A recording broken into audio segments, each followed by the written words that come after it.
Hello, and welcome to the Chronicles of Dragonlance podcast, where we go book by book through the ever-increasing Dragonlance saga. My name is Jonathan Howard, and with me today, as always, is Shivan Bhatt. Hello. Hello, how you doing?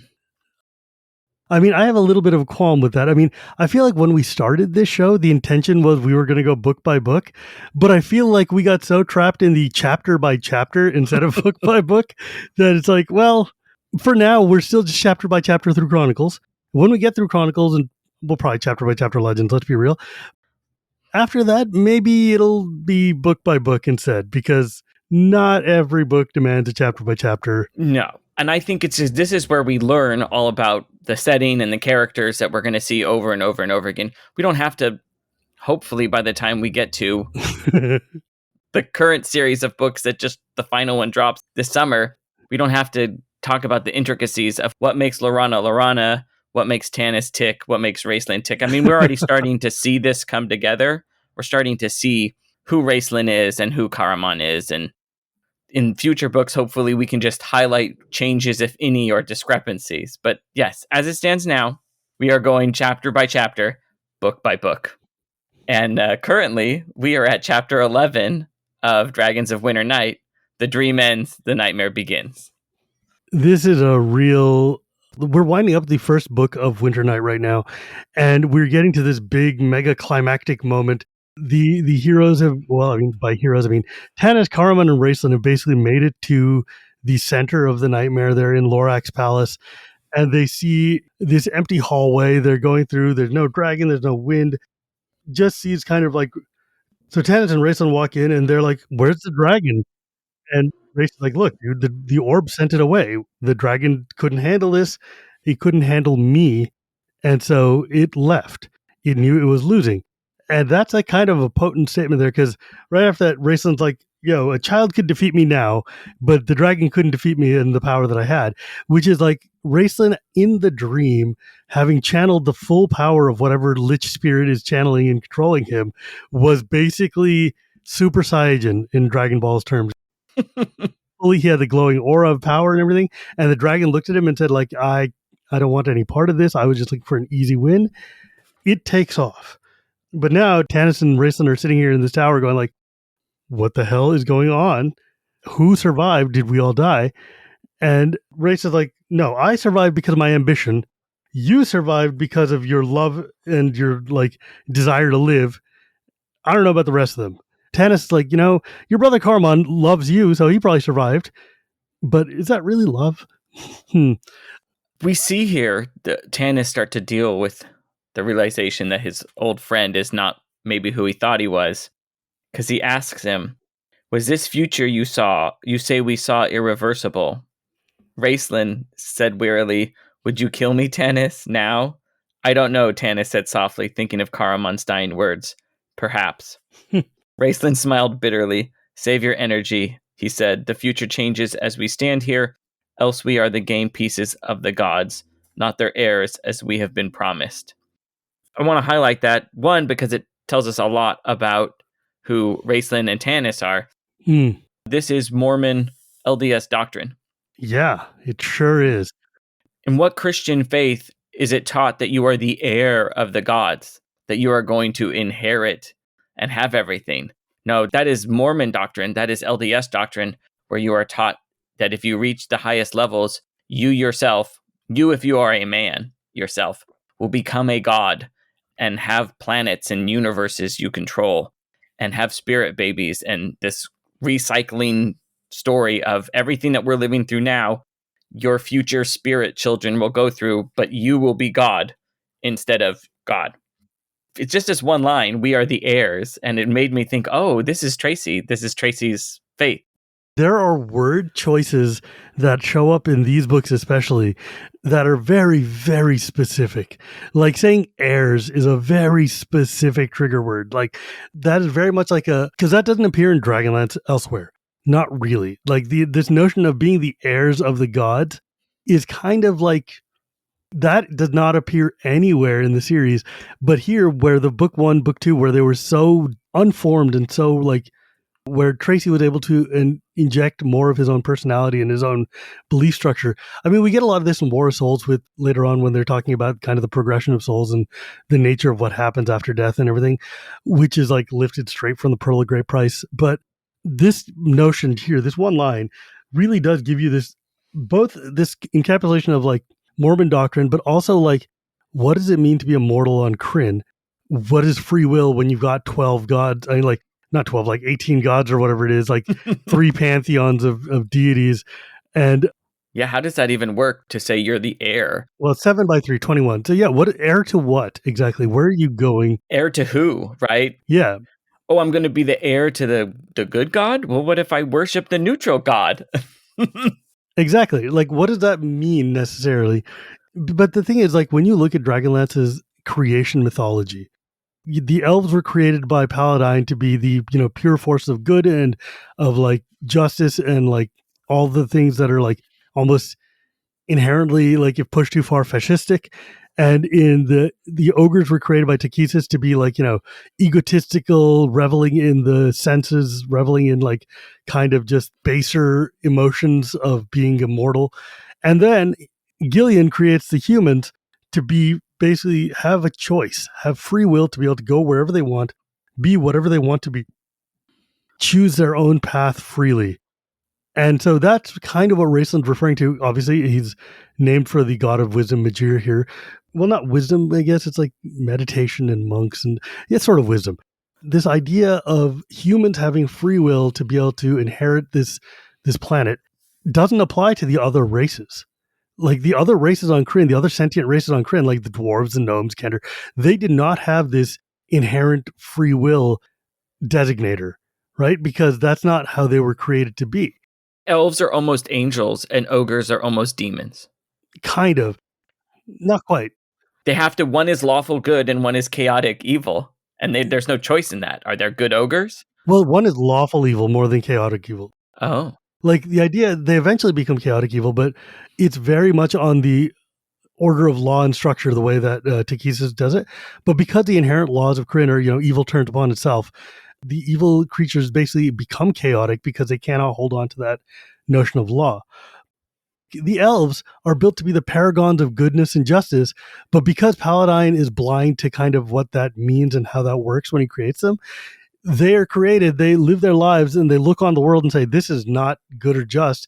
We need to have order. It needs to be ordered. Yeah, we need to order this society. We need to apply our notions of good and justice onto this and force it to fit our template, whether you want to or not.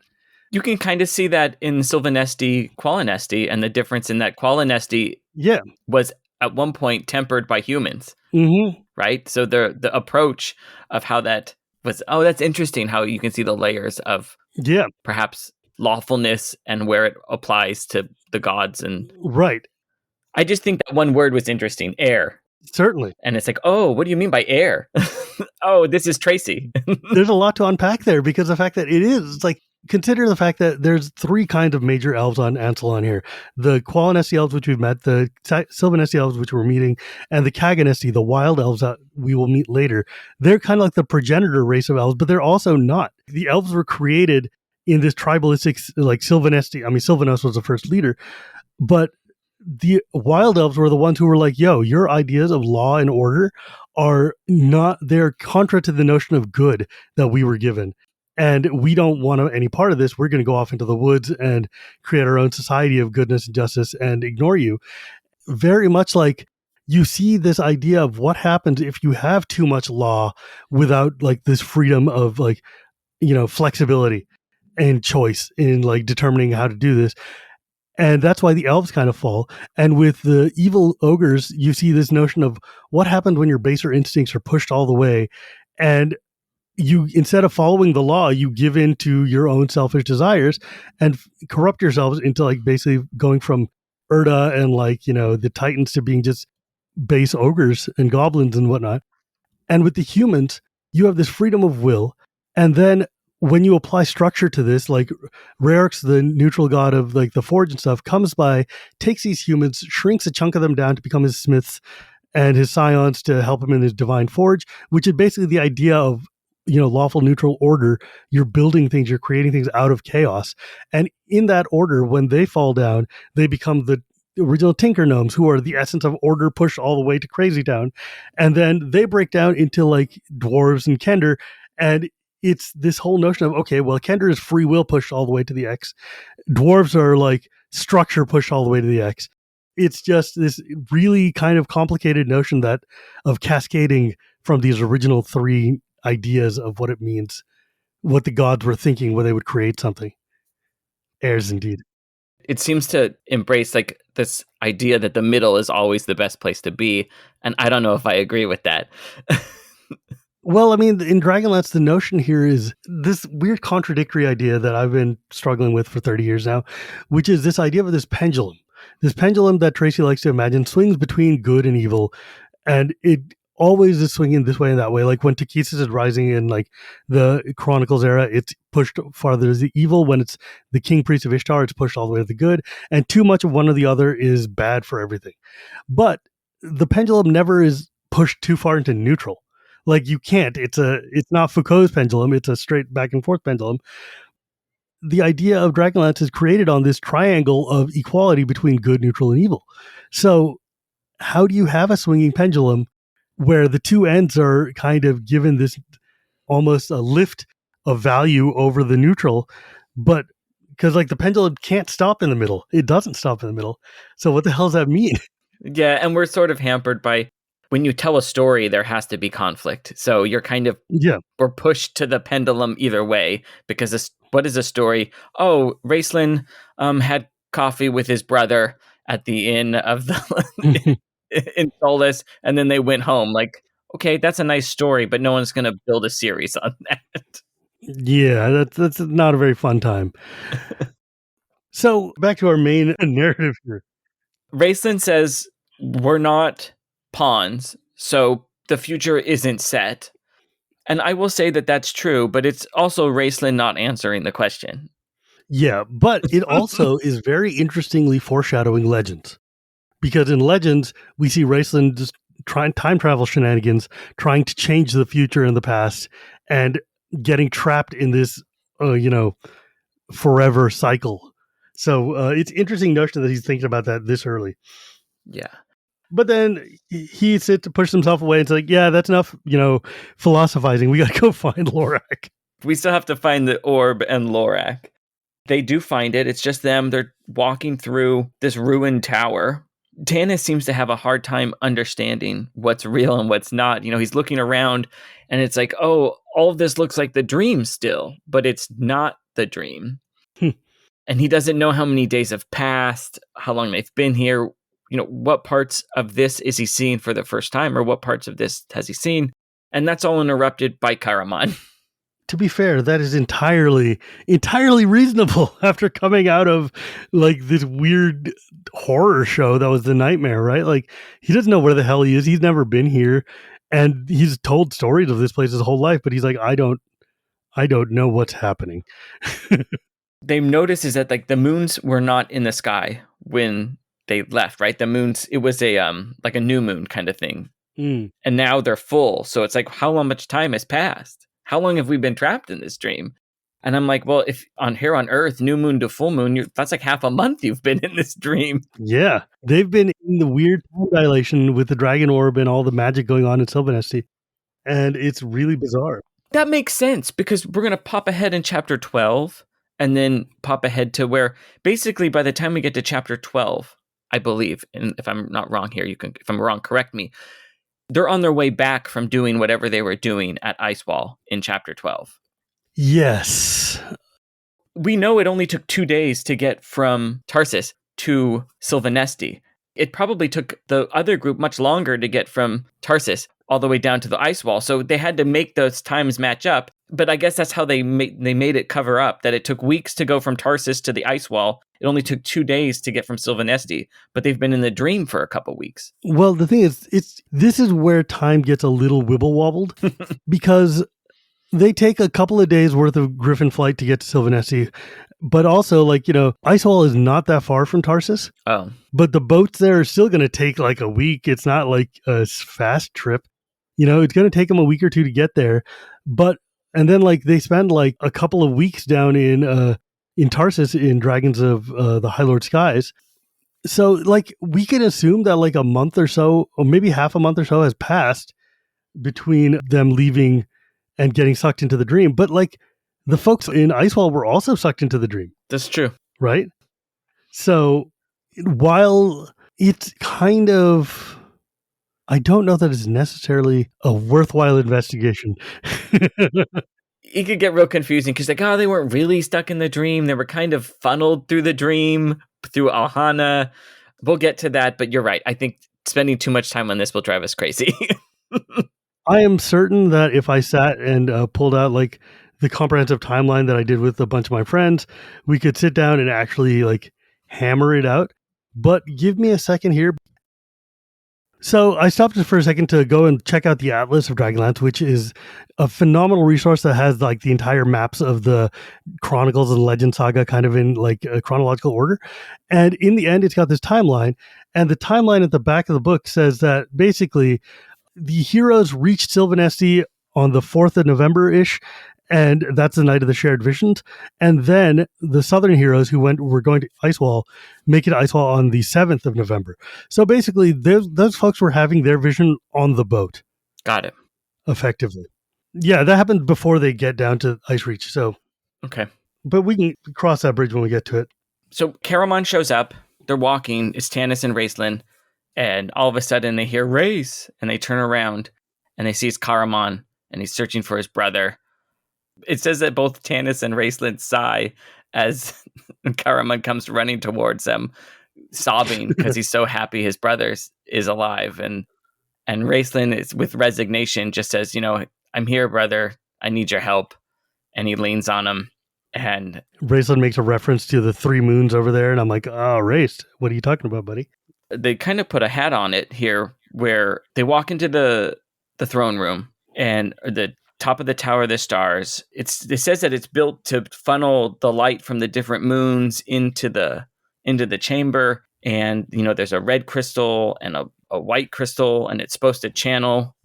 So what the this Tower of the Stars thing always fascinated me because I love the way it looks in the Atlas and in the story. Like the Tower of the Suns, when we remember it from Autumn Twilight, is this big, beautiful tower outside sheathed entirely in gold.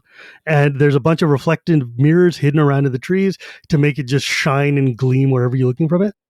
The Tower of the Stars, on the other hand, is this big, pure white marble, just this beautiful marble tower that's been raised straight up and down, one tall spike, and it's surrounding it. There are like rooms and stuff that there's like spiral staircases, and there's like this notion of windows that are going around it in like a spiral itself, spiraling from the ground up to the ceiling. And those windows have crystals that are kind of either diamond or like rubies that allow the different, and they're like enchanted in such a ways to allow the moonlight that shines through them to particularly gleam and glisten. And unlike the Tower of the Suns, which has all sorts of rooms in it for people to work and live and things, the Silvanesti, they use the Tower of the Stars more as just the audience chamber for the king. And they had this Palace of Quinari, which is where they actually sat and lived and did their work. But this tower is almost just like a cathedral in the sense of it's a big, hollow, tall building that's completely bereft and empty of rooms, except for at the very top. Have you ever been to Rome, John? No. In Rome, there's this building called the Pantheon, which is an absolutely gorgeous temple that was built to all the gods. It's currently the burial place of Raphael, the artist. It looks really thick. They turned it into a Catholic church and everything, but they left the building.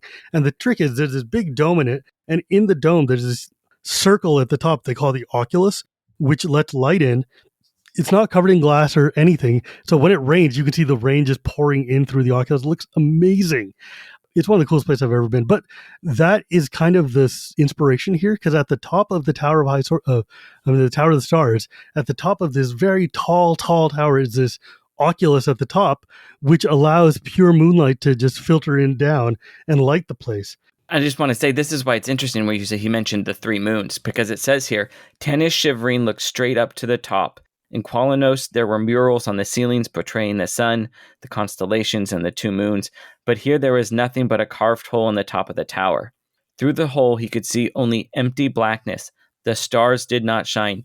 It was as if a perfectly round black sphere had appeared in the starry darkness. Huh. Before he could ponder what that portended, he heard Raistlin speak softly, and he turned. So Tanis has just looked at the secret third moon. The Newtari. Mm-hmm. He has seen it. Yeah, because he's looking up, he's like, huh, something is blocking out the sky through the hole. What could it be? It fits exactly into this slot. That's one of the reasons why we've always been sitting there, like old school Dragonlance fans have been like, what the hell do you mean nobody can see the third moon? It's literally got the smallest orbit of all of them. It passes in front of them in conjunction twice a month. You even the most ignorant person is periodically going to look up and say, like, huh, there's a weird circle-shaped chunk missing out of Lunitari tonight. It's like... Or just the sky. Like, there's this roving hole in the sky where there's nothing. Yeah, it's like, huh, the constellation just seems to have been blocked out. The only thing I can imagine is that Nuitari has... the power that Nuitari has allows itself to be ignored effectively. Yeah. As in your eye just kind of slides past it and doesn't see it. And does not acknowledge that. You just don't pay attention. You just assume that, like, whatever, you just don't think about it. Your mind is not capable of breaking through that spell. It's a divine kind of thing, and it's just like, whoop, like stealth planes or something like that. Yeah. And even here, when it's totally highlighted to Tanis, he just says, before he could think about it, he says, oh, here's Lorac. Yeah, he's just like, that's strange. Okay, moving on. Still, though, I love that idea of that tower, though. It's just basically a big, beautiful meditation chamber. It's like really, really cool looking. I don't know. It's kind of strange. I don't understand why the speaker of Silvanesti became the speaker of the stars when, like, the sun is obviously much more prominent. But it might be that it's because of the speaker of the constellations, which represent the gods themselves. And then going to Qualitas, he's like, I'm going to be different from you nighttimers. I'm going to be a daytime guy. And then for some reason, the sea elves were the speaker of the moons. I'm like, there's no moon underwater, but then it's like, they control the tides. Oh, yeah. What is not attractive is what King Lorac looks like. Oh, yeah. And also, I wanted to actually mention this thing about the tower. The tower, because of the power of the Dragon Orb, has effectively melted. So instead of looking like this beautiful, stark building, it's this kind of like candle that just flooped over. And it's real messed up right now. All those crystals you mentioned have been like cracked, and they say the light comes in and it's like blood and bones, and yeah. And that's only reinforced when we look at the throne that Lorac is sitting on. Lorac is basically a husk. Mm-hmm. He's cadaverous, his body's shrunken, his throne is twisted into horrors. It says, carefully carved with birds and animals, it must once have been beautiful, but now the animals' heads were skulls. And Tanis asks, is he alive? And Raistlin goes, yes, Raistlin answered, undoubtedly to his sorrow. It's so good. That's such a good line. He's like, well, because, like, look, Lorac is sitting motionless. His head is thrown back. He's screaming. It's like, there was this very famous Clyde Caldwell painting, one of my favorite ones, of Cyan Bloodbane, the dragon, whispering into Lorac's ear as he's going through the madness. Yeah, I've seen it. It's cool.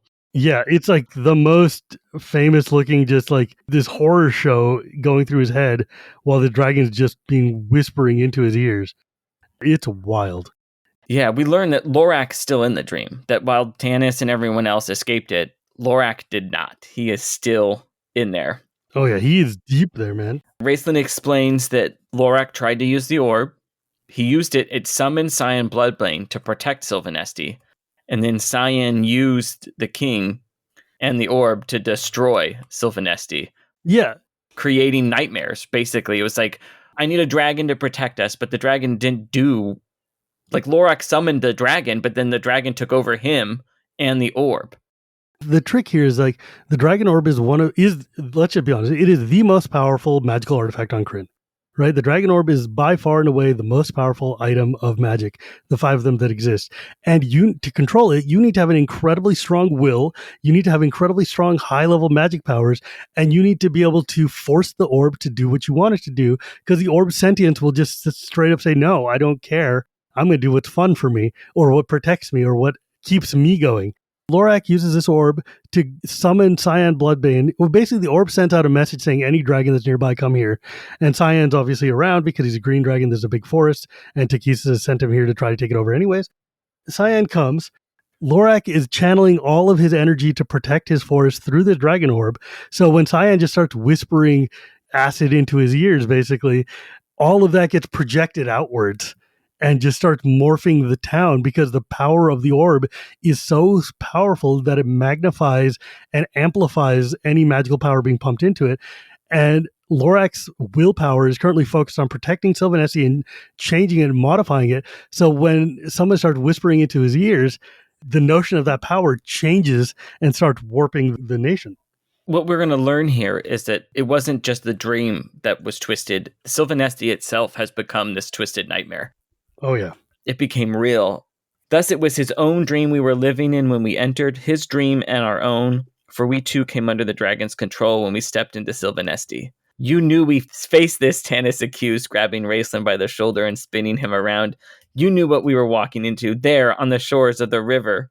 And then Caramon tells him to leave him alone, and Raistlin's like, perhaps not. I need not reveal my knowledge or its source to you. Get bent, Tanis. You never want Raistlin on your group project, guys, because he is not going to be helpful. Yeah, I'm guessing the footnotes from a Raistlin project are just like, I did it. It works. Shut up. Oh, I'm sorry. I put my name on it. GG's. They go there and they find Alhana is crouching at her father's feet, and she's hanging out, and she is currently miserable because she's now realized what's happening. Yeah. She looks up at Tanis, she's like, what the hell? How'd you get here? And Alhana's like, well, I heard the mage say it was a dream, and I refused to believe. She disbelieved the illusion, made her saving throw, found her way in here, and only to find out that all the nightmares were actually true, and this place is really a horror show. And so, like, she realizes that, like, Cyan's just being tortured here. The dragon is basically bringing Alhana here to make Cyan. Cyan is trying to make Lorac kill Alhana, and that's when she was like, what the hell is going on? It's wild that, like, the dragon used her as a threat against her father so that Lorac would try to kill Tanis and Raistlin and further the corruption of Silvanesti, because if he didn't, Cyan says, well, I'll kill your daughter. Cyan Bloodbane, one of the coolest dragons in all of Dragonlance, and he does so much stuff that is just kind of off-screen, but it's off-screen in a super sick way. It's like just an incredibly evocative, like, I love this dude. It's incredibly cool villain.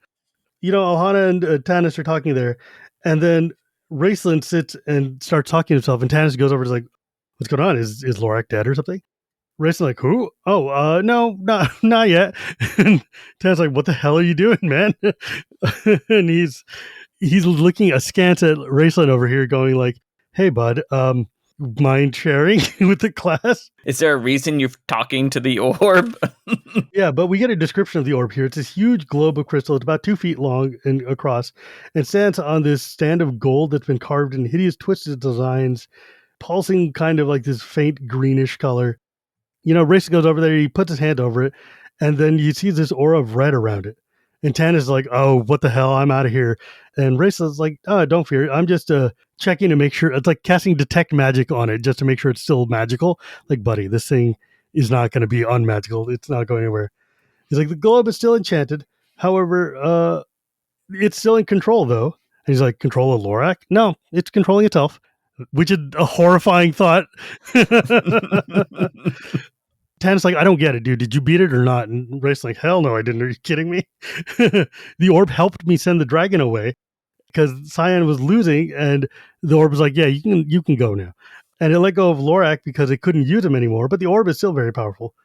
And Tanis like, what are you talking about? And Raistlin's like, I had nothing else. Sorry, bud. And he's like, I'm not going to tell you. I need to rest. It just leaves Tanis wondering, like, well, who helped him? How did he help him? What else do I need to know? Now, the wild thing here is, originally, these were meant to be orbs of dragonkind, which is a very famous magical item from D&D First Edition. But those things attract dragons. They don't really send them away. This is where the Dragon Orb starts taking on a Dragonlanthian personality and becomes its own sort of differentiation from the core. As Raistlin said, Lorac is free, and he wakes up. It's not a kind waking up. Yeah, no. His hands are little more than living skeletal claws, twisted and writhed. His eyes are tightly closed, and he's screaming until he's out of breath, and then he screams silently. Yeah, it's like Dude's having a day. Alhana takes him into the other room. She's like, the dragon's gone, you can sleep. But his screaming continued. Yeah. And he's like, yo, you know what, Alhana, my child, it can't be. I saw you die. I saw you die 100 times, each more horrifying than the last. He killed you. He wanted me to kill you, but I couldn't. Though I don't know why, since I've killed so many. Basically, we're getting this kind of foreshadowing of when, like, Race is being tortured in the abyss later on.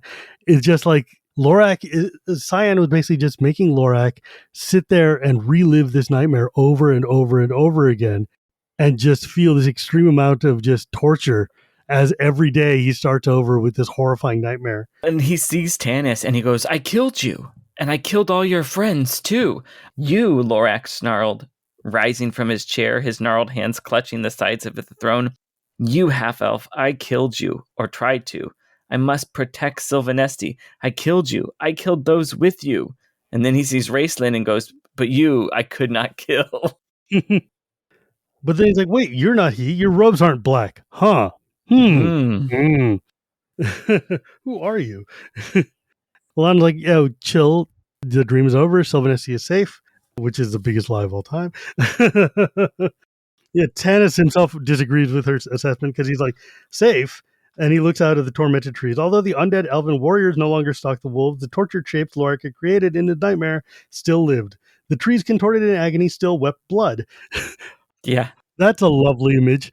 Tanis says the elves will not return here. We see Tika walks in and she's all busted up about killing Flint. Karaman comforts her. Goldmoon and Riverman come in. They comfort each other and Tanis. And, you know, the party's just exhausted. It's all done. Tanis is like, we all must sleep, Tanis thought, feeling his own eyes burn. Yet how can we? How can we ever sleep again? And that's how the chapter ends. That's a big old section of the book, man. That dream is incredibly important to the whole arc of the saga. I don't know. I love it. I think it's one of the best parts of this Chronicles they did. It's just such a cool and riveting image. Yeah. Before we start the next chapter, if you haven't already and you have the ability to, please consider supporting the podcast on Patreon.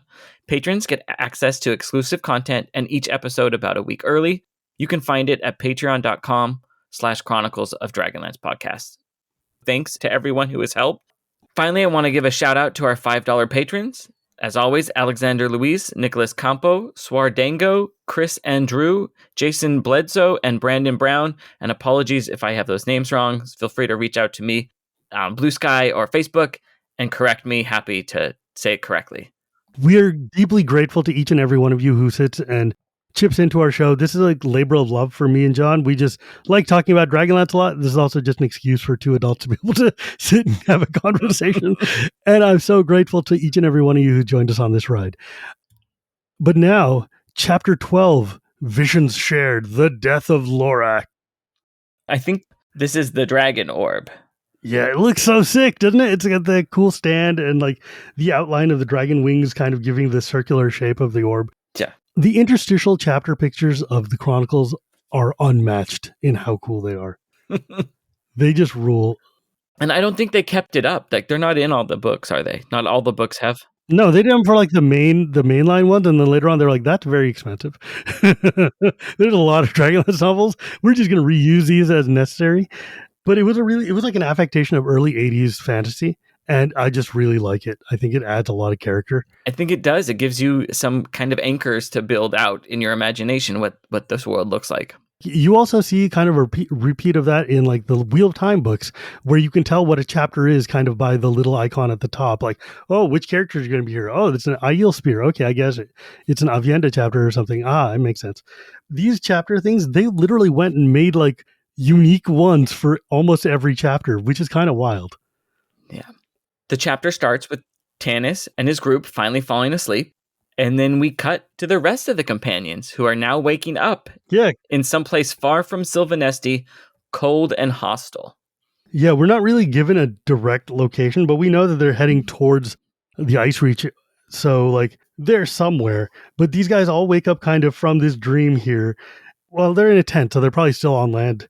they're all there. They're all trying to figure out, like, oh man, I know that sounds silly, Laurana says, but I had the most frightening dream and I couldn't sleep. They all sit there, and Sturm's like abruptly, hey, what's Silvanesti like? And Laurana's like, but that's where I dreamed I was. Why do you ask? Uh-oh. And these guys are all suddenly starting to realize. Flint stumps in, his face is flushed, he seems embarrassed. And then Laurent's like, yeah, we know you had a dream, right, Silvanesti? And Flint coughs, clearing his throat, and he's like, apparently I'm not the only one. Don't suppose you want to tell me what you dreamed? No, Sturm said hurriedly, his face pale. No, I don't want to talk about it ever. Nor I, Laurana said softly. And then Flint says, I'm glad. And then all of a sudden, it's so great, they just burst in, and Taz is like, hey, guys, were you just mentioning a dream? I never have dreams, but let me tell you what I just did. And he relates the entire dream to them. And I saw you were dead, and you were dead, and then I died. And trees are coated in blood, and there's dead elves, and Raistlin's got black robes. The important thing, though, notion here is like Kender don't dream. It's not that they don't dream, it's just that their dreams are normally fantastical and weird and wild, but Kender lives are so fantastical and weird and wild that their dreams are almost indistinguishable from reality for them. They're just like, oh, look, I was falling out of a tower and I thought I could fly. Well, were you dreaming or was that real? Oh, no, that was actually real. Well, it's because I found this ring. Yeah, seriously. It's almost like remembering a dream is actually more impactful than having that dream. Along with his friends, their faces were deathly pale, their eyes wide. Green dragon, he stammered. Raistlin dressed in black. Did I mention that? He looked around hopefully. No one answered. I love that. Red makes him look kind of jaundiced. Well, good night. Backing out of the tent precipitously, he returned to his bed, shaking his head, puzzled. What was the matter with everyone? It was only a dream. I love this part, though. For long moments, no one spoke, and then Flint sighed. I don't mind having a nightmare, the dwarf said dourly. What I object to is sharing it with the Kender.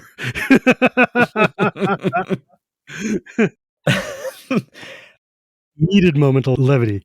Well, what does it mean? Sturm goes, well, I know everyone's okay. And then he notices that the star jewel is glowing. And so I think that's how they have explained why they were there, is because somehow the star jewel connects Sturm to Alhana, and Alhana is there, and Sturm is connected to all these people. So I don't know if it's ever explained that way, but that's how I read it, is that either they were in the dream because of the star jewel, and they know everyone's okay because of the star jewel. Just like how Alhana told Tanis earlier, oh, your friends are okay. That's 100% what happened. Yeah. Basically, the Star Jewel is such a powerful magic device that links together two people that when they're linked like that and they're so powerfully in love with each other or bonded together, that when something is happening to Alhana like that with such strength of emotion, it reaches out and grabs Sturm too. And because of the amplification power of the Dragon Orb through the amplification power of this Star Jewel, it hits the whole team. Well, and his feelings for that whole team too, I feel, right? Like, yeah, because Sturm has such strong feelings for the rest of the companions, like they're kind of dragged in with him. Yeah, and that's how we know also that these guys are still alone adventuring on their way south, because the fact that otherwise we would have had like random ship captains or whatever showing up. But it's literally just, I've always thought it was a little contrived, but then I kind of hand wave it to just, it's magic. Like, whatever. This party is all linked together. They all thinking about each other. All these people who are sucked in the dream have very strong emotional feelings for this team that's out in the woods or in the heading to the snow. So it makes sense. Yeah. More or less, right? And then we kind of like cut back over to Silvanesti. Flint's like, I suppose we'll never know. And Sturm's like, just kind of hiding that thought jewel. Like, yeah, probably not. Probably nothing. NBD. Yeah. And then suddenly, morning dawns in Silvanesti for the first time in many long, horrifying months, because the dream had just been in this persistent overcast of horrors. Yeah. You know, like nighttime forever. And Alhana is sitting there. Lorac wakes up and he sits and has his rumination about like, what's going on? How did this happen? How did we get to this? And we get this bit of exposition about the fact that Like, he's 400 years old. He's older than the Cataclysm, so he's been here for a long time. He was like, yeah, of course the humans are the reasons why. Well, I don't know why the Elven clerics left, but the human definitely did it. He sits there and he thinks about the fact that there's this new evil sweeping from the north. He doesn't know what's going on with it, but he meets with the Dragon High Lords and says, look, man, we all just want to be left alone. You guys can do whatever you want. I don't care. So he's totally going for the appeasement strategy here of just like, we're just going to leave you alone. Benedict Arnold here doesn't work. Yeah. The Dragon High Lords suddenly come by with dragons because they're like, yeah, about that. I think we're just going to take this. But Lorac is not an idiot, so he had prepared in advance like boats and stuff to send his family away. And not his family, but his nation, basically. All the elves were packed onto boats and shipped off so that it was only Lorac and Alhana and her troops. He thought he had an out anyway. He's like, well, I can send him to protection, and just in case I can use this Dragon Orb, right? No one knows I have it. Yeah. So he thought he had, a trump card. Basically. And turns out played the card, and it was much more powerful than he thought. Yeah, basically, it's interesting here. Like, he remembered the globe vividly, remembered it burning with a swirling, fascinating green light that pulsed and strengthened as he looked at it. And he remembered knowing, almost from the first second he had rested his fingers on it, that he had made a terrible mistake. He had neither the strength nor the control to command the magic, but by then it was too late. The orb had captured him and held him enthralled, and it had been the most hideous part of his nightmare to be constantly reminded that he was dreaming, yet unable to break free. That's a sentence, man. This guy grabs this thing, thinks he's going to use it, and the orb is like, aha, a willing user? Don't mind if I do. Yeah, and the next line is, and now the nightmare had become waking reality. Mm-hmm. And he starts to cry. His daughter comes and comforts him. And he's like, will our people come back? And she's like, yeah, of course they will. And he's like, oh, are you lying to me now? And then Alhana tells her about Gold Moon and the gods have returned. He's like, but why? Why humans? Some hard realities coming up to face here. She's like, I think perhaps we may have always lied to ourselves, Alhana murmured, recalling what she had learned of Gold Moon's teachings. The ancient gods did not abandon Kryn, father. The cleric of Mishakal, the healer, traveled with us and told us of what she had learned. I did not want to believe, father. I was jealous. She is human after all. And why should the gods come to the humans with this hope? But I see now the gods are wise. They came to humans because we elves would not accept them. Through our grief, living in this place of desolation, we will learn, as you and I have learned, that we can no longer live within the world and live apart from the world. The elves will work to rebuild not only this land, but all lands ravaged by the evil. That's a nice thought. Well, and there's another little bit of Mormon doctrine there. Why go to humans? Like, why was Joseph Smith chosen to have the golden plates? Why not the Pope, or why not a pastor? And it's like, oh, all those, the Pope is too proud. He would never accept a revelation from God and Jesus. And that's why a farm boy from upstate New York was picked. It's the same kind of sentiment, is we were too proud. Right. So God had to use this unassuming person, this barbarian nerf herder. Basically. That principle does apply through Dragonlance quite a bit. The entire sin of the king priest is pride. It's ahankar. It's his belief in himself to being superior to every mortal and then also superior to the gods themselves. And that's what causes the cataclysm. That is like fundamental core in that this notion of humbling yourself before the gods and pride being like the main obstacle. Like when you look at like this, the arc of this series, all of these villains that fall because they are just ego monsters. It's like a very Hindu mythology almost, in the sense of like the monsters they're evil, but the evil is not necessarily just like raw, cartoony evil. It's more like I have put my own ego and my own, satisfaction and lusts and desires and like greed above doing good things for society. And so that's causing this imbalance of good and evil. Alhana has this kind of revelation here. Lorac knows that it's too late for him, because his pride is what led to him. He thought he was cool enough to be able to use the orb and make it work. He thought he had the power, and he didn't. And because of that, he like just sits there and he listens to Alhana and he's like, you'll bring them back, our people? Alhana's like, of course I will. We'll make it work. Lorac is like, good enough for me. And he fades right out. Bury me in the soil. Peace. And I guess that's unusual, right? Yeah, because the elves, well, I mean, they say it's unusual here. I don't know if it's unusual or not. We don't really get a lot of elven death things, but like the royals that die get put into tombs or whatever. Yeah. It does make sense that this would be a problem because like they're like your body is polluting the ground by being in there and rotting and dying, and the elves are all about purity and cleanliness. It feels almost like Zoroastrian in the sense of like the Zoroastrians won't like bury a body because it pollutes the earth. They won't cremate a body because it pollutes the sacred fire. So they leave their bodies out to be food for vultures and like Sky burial. yeah, exactly. They dry out, they become food for the vultures and the things, and you have value even in death. Lorac here is basically fertilizer. They put him in the ground and hope that his powers can help heal Silvanesti. Takes a long time, doesn't really work. The companions have to come up to what they're going to do, and they decide that they're going to head north through Dragonheld territory, hoping to get to Sandcrest. And do we know why they picked Sandcrest? Sandcrest is important because of the fact that at Sandcrest is where the current head of the Knights of Solamnia is hanging out. Sandcrest is where like the Tinker Gnomes live on Sandcrest on Mount Nevermind. Maybe some organized resistance is why they're going to Sandcrest. The only forces that we know of that are going to be able to fight against these dragon people are probably the Knights of Solamnia. And where are the Knights of Solamnia? They're in Sandcrest.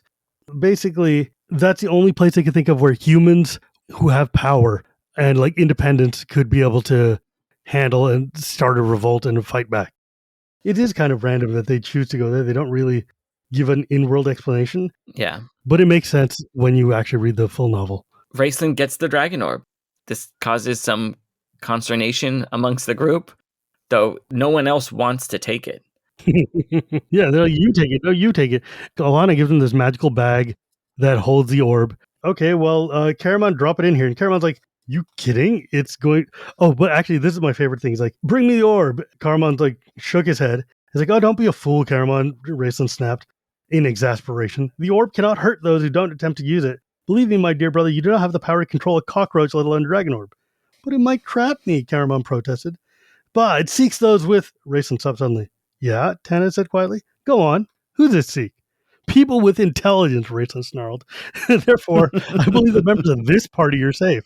Bring me the orb, Caramon, or perhaps you want to carry it yourself? Or you have help? Are you Cleric of Mishakal? And they're all like, But the neat thing here is that this is the first time that Caramon, instead of just doing what Raistlin says, looks to Tanis. Oh. And sees what Tanis thinks he should do. And everybody sees that. Everybody notices that, like, first time ever, Caramon is not listening to his brother. That dream has really, really hit him. He's like, oh, this guy's going to kill me.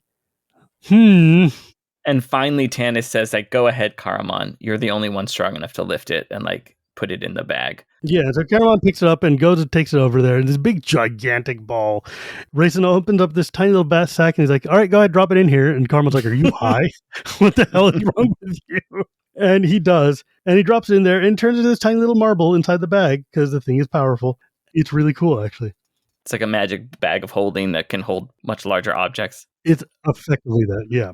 Yeah. And then there's this little heartfelt moment here. Things can never be the same between us, can they? The half-elf asked quietly. Raistlin looked at him for a moment, and Tanis saw a brief flicker of regret in the young mage's eye. A longing for trust and friendship, and a return to the days of youth. No, Raistlin whispered, but such was the price I paid. He began to cough. Price? To whom? For what? Do not question, half-elf, the mage's thin shoulders bent with coughing. Caramon put his strong arm around his brother, and Raistlin leaned weakly against his twin. When he recovered from the spasm, he lifted his golden eyes. I cannot tell you the answer, Tanis, because I do not know myself. And that's interesting. It makes me think that he doesn't know. He knows that there's this guy helping him. There's some sort of spirit that he has made deals with, but he might not realize that it's Fist and Dantalus at this point. He has no clue at this point. He's just like, oh, there's just someone that I'm making deals with who obviously isn't telling me the truth, but I don't think he's keyed into the fact that it's actually the big bad, the most powerful mage of all time. And Fisty is doing that very much on purpose, right? Like he's like, I don't want you to have any notion of who I am, so we're just going to keep it that way. The heroes go off and they're about to leave. Alhana is like, I'm going to go bury my dad, so bye. Goldmoon gives her a big hug because Alhana definitely looks like somebody who needs a hug right now. like these other heroes don't really have a lot of good interpersonal skills, but Goldmoon still got that kind of maternalist instinct, but not a maternal instinct, but just big sister vibes. Like definitely like, look, I know you need a little bit of just comfort right now, so I'm gonna give you a hug. But she's being a good cleric, right? Especially of healing. Like there's more kinds of just physical healing. She's being an excellent cleric of Mishakal here, I think. Yeah, she's doing her part. You need to be touched. You need to know you're loved and that we're here for you. So here's a hug. Yeah. I think one of the things this book does so well with Goldmoon especially is imply that being a cleric isn't just casting spells. It's not just casting healing spells. It's not just using blunt weapons or whatever. It's also about nurturing and giving like comfort to the people who need it. And this is one of the reasons why like I always just love playing clerics and D&D and stuff is this example here of just like, look, there's a lot of power in just giving someone a hug or in lifting someone off the ground, you know? And it's just a deeply meaningful moment for me. Tanis like, hey, are you going to come to Sancris? And she's like, we'll see. I have to figure out where my people are and what's going on. And I'm not sure I'm really ready to see Sturm yet. But then the companions get together and they realize they have to march through the forest and not looking forward to that one. And so they head out. They start walking off in the glittering light of the silver moon. And then, you know, Alhana is standing at the doorway of the tower. She raises a hand holding the star jewel, which glints in the light, and then she's gone. I want to cover a thing here it's about where they talk about love, because Tanis is like, hey, there's a knight who would love to see you there. She's like, I don't know if I feel about how I could do that. It may be I can never truly be comfortable with them, like learning to love a human. She's like, would he be happy, Tanis, away from his homeland? For I must return to Silvanesti. Could I be happy knowing that I must watch him age and die while I'm still in my youth? And he's like, I asked myself the same questions. Tanis said, thinking with pain of the decision he had reached concerning Kitiara. If we deny love that is given to us, if we refuse to give love because we fear the pain of loss, then our lives will be empty, our loss greater. And it makes me think here, he says the decision he had reached concerning Kitiara, and it's like, okay, so is he admitting here that he loves Laurana? Or is he saying that he loves Kitiara here? I think in future chapters it gets confused, but from how he acted at the inn when they were left, when he wanted to see Laurana, the fact that the ring drew him out of the dream, it seems like he has picked Laurana here. Mm-hmm. And then in the rest of the chapter is just some bad decisions he made or parts of circumstance. But that is exactly what's going on here. Tanis has basically in his heart checked off Kitiara. He's like, she's bad news for me, and also just the culture fit, the spiritual fit, the nature of what I'm looking for out of a relationship is not going to work with Kitiara. But he's not fully out of love with her. You can't ever really do that. And so, you know, when it goes forward into the future and they have like more, let's say, adventures together, it's really just Tanis being human, right? There's like, he's like, look, I can make big, bold pronouncements, but in the moment, what are my decisions going to be? yeah, How am I going to live my life? And real talk, he's not married. He's got no commitment to anybody. So he's just an adult making choices, and his choices are not always great. But in this discussion, though, he's definitely sat and thought about like, what is the value of, like, this is one of those weird things that I don't want to say like immigrant kids, but like first generation kids or kids of conservative parents who were raised in a kind of more like formalized family structure. These are sort of things you have to think about when you're deciding who your spouse is or who your relationships are going to be with. Like, does my love for this person outweigh the cultural baggage and the nature of what I need or what my family needs out of a spouse to be, etc. And there's a whole very lengthy, like Alhana is coming from the view of being the literal, right now, effectively the queen of Silvanesti, right? Mm-hmm. She is the literal queen of the elves who are like a nation in exile. Is Sturm what she needs? Is Sturm what the people of Silvanesti need? Easy for us in a culture that obsesses about individuality and doing what's best for yourself, right? Oh, what do I want? What is best for me? To say, oh, you should always pick true love. Does that make sense for someone who has these kind of obligations? Yeah. Like true love doesn't have anything to do with it for her. Right. She's got politics, man. What do you mean? Like true love would mean me abandoning my homeland, would mean giving up Silvanesti and all my people to be refugees in Urgoth. Like, how is that an option? Oh, I've made the choice to accept love by denying everything that makes me who I am.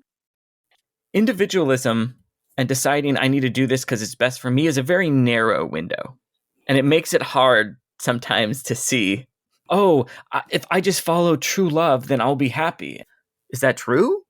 How would you be happy doing that? Look at all the stuff you'd have to give up, as she says here. It's not just that Sturm would die. It's that she'd have to give up everything of who she was. The reason Sturm is attracted to her, she'd have to give that up in order to find true love here. So, yeah, I do not envy her position, but I get it.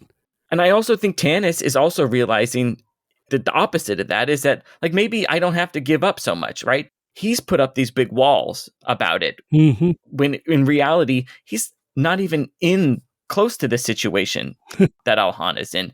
Either is Laurana, and Laurana has made clear that she's not going to give up her duties in pursuit of her love for him. Yeah. As she told him, I want you to love me, but loving me means embracing me being Elistan's right-hand woman, me helping all these people. I'm not giving up anything when I ask for you, and I'm not asking you to give up anything, Tanis. Exactly that.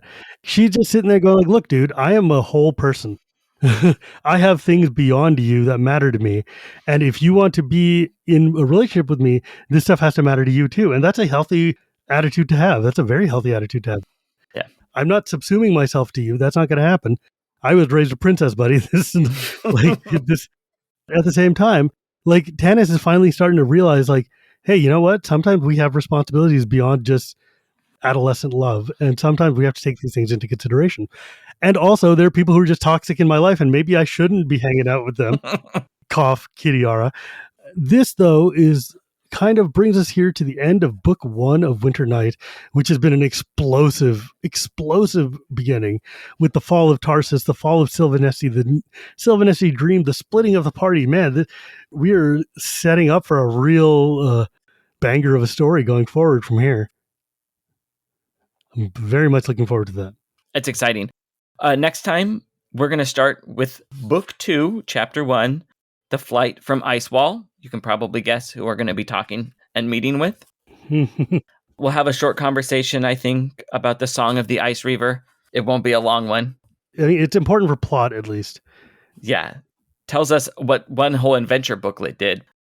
Yeah, that's one of the things, like, when they went back and wrote the Lost Chronicles way later, the Song of the Ice Reaver, expanding that into a novel was like a big part of that idea, because they're like, this is a really big deal. We just kind of glossed over it. And it ended up being, in my opinion, the best ever Dragonlance novel. So I don't know. I love that book so much. Very cool. But with that, though, we're going to call this a show. Thank you all for joining us. Thank you, John, for joining me as well. Look us up on Twitter or Blue Sky. We're not that hard to find, really. They'll be in the show notes, our links. We also have a Facebook group, which gets some interesting questions and fun discussions. And pretty soon, hopefully, we might start launching a Discord. So, because that seems to be the cool thing to do. And we're building the infrastructure for that now. And we'll have an announcement to make for that later on. But with that, folks, thank you. And we will see you next time. Have a good one. Bye.